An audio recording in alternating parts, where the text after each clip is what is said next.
ouvi com atenção o discurso da senadora Lídice, quem admiro pela sua luta política, minha colega constituinte, mas gostaria também de registrar aqui, entre as palavras que foram proferidas pelo ex-presidente Renan, uma que me chamou a atenção e que me fez desistir de tratar do tema da reforma política, dada a gravidade da situação por que passa o nosso país em várias áreas, e principalmente na questão da segurança pública. É um assunto que discutimos há anos, mas ele usou uma expressão, erros por omissão. O país é a soma dos erros por omissão. Se formos parar para pensar no número de omissões que já convivemos com eles nessa casa e contra os quais não nos rebelamos, contra os quais não tivemos nenhuma atitude de coesão, de força política para tentar removê-los ou, pelo menos, encaminhar uma solução adequada para o povo do Brasil. Como é fácil, senhor presidente, ouvir falar nessa casa, em vários discursos, sobre o sofrimento do povo brasileiro. Diz a Constituição que eu ajudei a escrever, no artigo 144, o seguinte: a segurança pública, dever do Estado, direito e responsabilidade de todos, é exercida para a preservação da ordem pública e da incolumidade das pessoas e do patrimônio através dos seguintes órgãos: Polícia Federal, Polícia Rodoviária Federal, Polícia Ferroviária Federal, policiais civis, policiais militares e corpos de bombeiros militares. E ainda no parágrafo 1º diz o seguinte: a Polícia Federal, instituída por lei como órgão permanente, organizado e mantido pela União, é estruturado em carreiras. E a seguir mostra a definição das carreiras, os serviços que terão, as suas finalidades e a repercussão de cada uma dessas atitudes dentro de cada uma dessas funções que eu aqui citei. Por que que me ocorre pensar e refletir nessa tribuna os erros por omissão? Se nós fôssemos falar aqui hoje dos erros por omissão que esse parlamento incorreu, nós ficaríamos aqui a noite inteira e não conseguiríamos chegar ao final das nossas competências e nossos erros por omissão. A segurança pública, tema que já tivemos em discussão no governo do ex-presidente Fernando Henrique, em outros governos sucessivamente, é que quando chega a situação de extrema urgência e calamidade, como vive o Rio, como vive o meu estado e viveu na questão da greve recente da polícia, nós vimos que o Estado, que a segurança, os seus deveres em relação à segurança são nulos, falhos. Apenas quando se pede, pelo amor de Deus, que socorra um Estado, é que se promove, então, o provimento com a Força Nacional, com o Exército, a socorrer a população. Me chamou a atenção a população que aplaudia ao ver o Exército na rua. Como o povo brasileiro é generoso, aplaudir aquilo que já deveria estar funcionando há tempos. Não vou aqui desfazer da atitude do mandatário deste país, que socorreu enviando as tropas para o Rio de Janeiro, mas vou dizer que é um absurdo e cada dia mais. E ontem o senador Cristóvão mostrava a lista das crianças, apenas crianças. Ele citava vítimas das balas perdidas. Citava os morros, a cidade sendo tomada pelas drogas. Citava a violência incólume que aí está. E volto a dizer que a segurança pública é dever do Estado, direito e responsabilidade de todos, exercida para a preservação da ordem pública. Ora, senhores e senhoras, se aquilo que acontece no Rio, no Espírito Santo, em Alagoas, em Rio Grande do Norte, não é a quebra da ordem pública, eu não sei que nome tem. Se a incolumidade das pessoas não está sendo atingida todos os dias, com esse país armado de ponta cabeça, com os melhores armamentos, aqueles inclusive reservados e restritos ao Exército. Armas que vêm de outros países e entram nesse nosso Brasil, que não tem sequer suas fronteiras vigiadas adequadamente. Relatórios, inclusive, oferecidos pelas próprias Forças Armadas. Dizer que a incolumidade das pessoas, e falar em patrimônio, eu nem ouso chegar no patrimônio. Eu fico por aqui, porque vida é mais importante que patrimônio. E, no entanto, continuamos a dizer que o Exército Brasileiro não foi treinado para ter alguma ação provido de nenhum sistema de adequação, de preparo para tomar conta da ordem pública. Se não é o Rio de Janeiro uma desordem absoluta, uma violência que só sabemos olhar e dizer, precisamos de ajuda. O governo brasileiro, o Estado, tem que cuidar do seu cidadão, tem que cuidar da ordem pública, tem que cuidar da vida das pessoas. Não pode dizer que a Polícia Federal, que a Polícia Rodoviária Federal, que a Policial Civil, os policiais militares, cada um se reserva ao papel constitucional que aqui está, mas que o princípio, que a primeira determinação no capítulo 3 da segurança pública, que diz que a segurança é dever do Estado. Dever do Estado é também cuidar da saúde. Dever do Estado é prover a moradia, é cuidar da educação. Mas olha que hoje nós temos que olhar para esse Brasil e dizer, tanta violência que nós estamos assistindo, tantas vidas perdidas. Citou aqui o deputado, senador que me antecedeu, Eduardo Lopes, falando do Arthur. O Arthur e quantos outros, um tiro na barriga de uma mãe que levava no seu ventre uma outra vida. Se preparava para trazer ao mundo uma outra pessoa, dentro do sonho da sua vida privada, junto com seu marido, junto com toda a sua família, sua mãe, seus irmãos. E o que aconteceu? Amanhã ninguém mais falará do Arthur. Ninguém vai se lembrar do Arthur, do João, da Maria, da Patrícia, da Regina. Ninguém vai se lembrar, porque tem sido assim o Brasil. Amanhecemos com o noticiário mostrando os hospitais fechados, as mulheres parindo seus filhos nas ruas. Mostramos que a universidade já não pode abrir as portas porque não tem sequer equipamento, material para fazer funcionar o curso dentro dos estabelecimentos, que deveria ser fonte de orgulho para o Brasil, porque é onde as inteligências, onde o aprendizado, onde se formam aqueles que serão considerados o futuro dessa nação.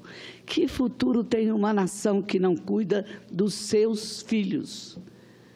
Que futuro tem uma nação de uma trabalhadora, quando uma trabalhadora, uma mãe de família, recebe uma bala no seu ventre que quase lhe ceiva a vida, e do seu filho, que acabou por falecer, vítima dessa violência hedionda que toma conta do Brasil? Como é que a gente pode compreender isso? Como é que nós podemos, aqui no Congresso Nacional, terminarmos a sessão hoje, para amanhã, a semana seguinte, nós começarmos a pensar o que vamos fazer para melhorar a economia, para depois nós discutirmos a segurança pública e depois alguém me lembrar que nesse artigo da Constituição está descrito que aqui o Exército Brasileiro, a Polícia Civil, está no âmbito das suas delegações, não poderá ir ao socorro da população brasileira. Mudemos a Constituição. Eu ajudei a escrever, eu fui constituinte honradamente, mas se ela não está condizente com o país de agora, temos que mudar a Constituição. Esse talvez seja um dos erros por omissão que essa casa comete. Essa e a outra casa, esse Congresso Nacional. Nós não podemos ficar isentos dessa discussão sem achar que é nosso papel de legislador mexer no texto constitucional. Nós não estamos toda hora fazendo uma PEC, porque não podemos aqui interpretar a Constituição e escrever no seu texto as responsabilidades que nos cabem. Então, eu fico pensando sobre as mulheres, a violência toda que acode as mulheres. Eu fico pensando nas mulheres violadas dia e noite, e nós escrevemos tantas leis e, no final das contas, nós não conseguimos fazer com que essas leis sejam cumpridas, porque faltam aqueles que deveriam estar ali monitorando, garantindo a segurança pública. Me lembro de uma vez que uma senhora pediu proteção à segurança pública no meu estado. E ele disse que já tinham muitas pessoas ocupadas, o secretário disse, com segurança. Ela voltou e pediu novamente. Depois foi acompanhada de outras mulheres, depois outras e outras mulheres. Depois denunciado o fato na Assembleia Legislativa. Em 2 meses, ela estava morta. Morta. Porque é isso que o país hoje vê com os olhos indiferentes, vê com a alma tangida já por outros interesses que não estão na pauta da segurança pública. Eu digo ao senhor presidente Pimentel, a responsabilidade, toda ela, é do Congresso Nacional. Esse Congresso pode tanto, esse Congresso pode, por demais, sentar e ver aonde a lei, com seus braços, não alcançam a proteção que o Estado deveria dar, como seu dever, como direito, como sua responsabilidade ao povo brasileiro. Hoje nós iríamos votar uma matéria que trata do estupro. Nós iríamos votar em segundo turno. Como a classe política não tem pressa? Não é uma matéria que tenha grandes divergências, não pode ter. Alguém pode achar que uma lei que pune adequadamente essa violência que marca a vida de uma mulher para sempre, de uma criança e até de bebês, achar que é um assunto que se pode deixar para depois. Nós deveríamos estar aqui, nessa crise que todo mundo canta em verso e prosa, reunidos dia e noite, o tempo necessário para construir as leis, para modificá-las, para votá-las, para que nós pudéssemos dizer que esse país que está lá fora, que sofre com o problema da saúde, da educação e, sobretudo, da violência. Eu me lembro da frase de um senhor, numa dessas entrevistas que a gente assiste, e quando você abre o olho, é um novo crime, é uma nova violência posta diante dos nossos olhos.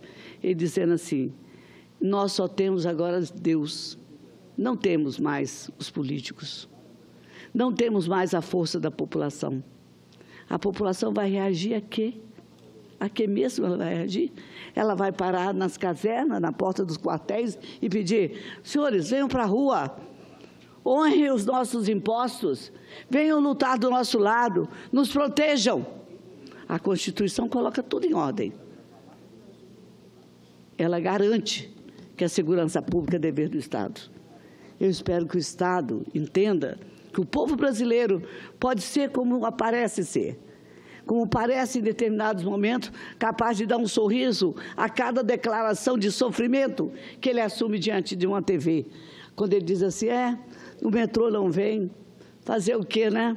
Olha, a escola fechou, fazer o quê, né? Olha, o hospital não abrigou, minha mãe morreu aqui, mas é assim todos os dias. Isso vai ter um fim. Vai chegar uma hora que as pessoas vão dizer, basta, porque essa folha que vocês veem voando por aí, como muitos acham que ainda está ao leve, ao sabor do tempo, essa folha encostou na parede, senhor presidente. E ela não tem mais como dizermos a ninguém que não é responsabilidade dessa casa lutar pela segurança pública do povo brasileiro. Não tem mais. E todos os discursos, quem vem depois, se é Lula, se é Dória, se é Alckmin, se é Bolsonaro, essa discussão é tão pequena diante do sofrimento que passa esse país todos os dias. Quando eu vi a lista na mão do senador Cristóvão Buarque, ali que ele mostrava, olha, vejam quantas crianças, Rose, faleceram vítimas de bala perdida. Crianças. Uma delas poderia vir a ser, se o destino permitisse que ela continuasse, se essa violência maldita não tivesse ceifado a sua vida, poderia ser um de nós aqui, dentro do Congresso Nacional, um dos senhores que estão sentados aí, um presidente da República, uma presidente da República, uma governadora, mas não, alguém em defesa do tráfico das suas drogas, atirando pelas ruas, como é proibida a pirataria e os CDs estão pendurados em cada esquina, como é proibido o jogo do bicho e tem uma mesinha em cada lugar. Esse é um país em que as autoridades, na qual me incluo, têm os olhos, mas não são olhos de ver. Não são olhos de ver.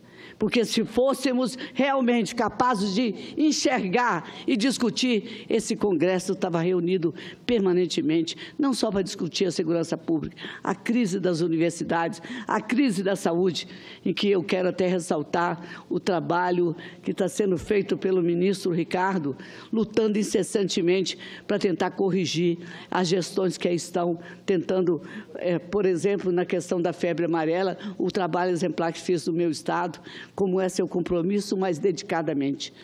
Haveremos de encontrar em alguns lugares homens e mulheres dispostos a isso. Mas essa Constituição ainda vige. A vigência dela aqui está escrito, está publicado e está dito aqui e não pode ser esquecido, porque é erro de omissão, como disse o senador Renan, se referindo particularmente a seu problema pessoal. Erro de omissão, desconhecer o artigo da Constituição que fala do dever do Estado, que fala, sobretudo, do direito e responsabilidade que tem. E se nós aqui nessa casa continuamos com a votação que acontece ali, que não é de só menos importância, pelo contrário, se nós estamos achando que uns podem ser punidos, outros não, todos devem ser punidos. Todos aqueles que abusaram do seu direito e avançaram no direito dos outros e que impediram que outros recursos, milhões, bilhões de recursos, chegassem aonde devia, sobretudo na questão da segurança pública. Portanto, eu estou aqui apenas me colocando que nós precisamos nos organizar.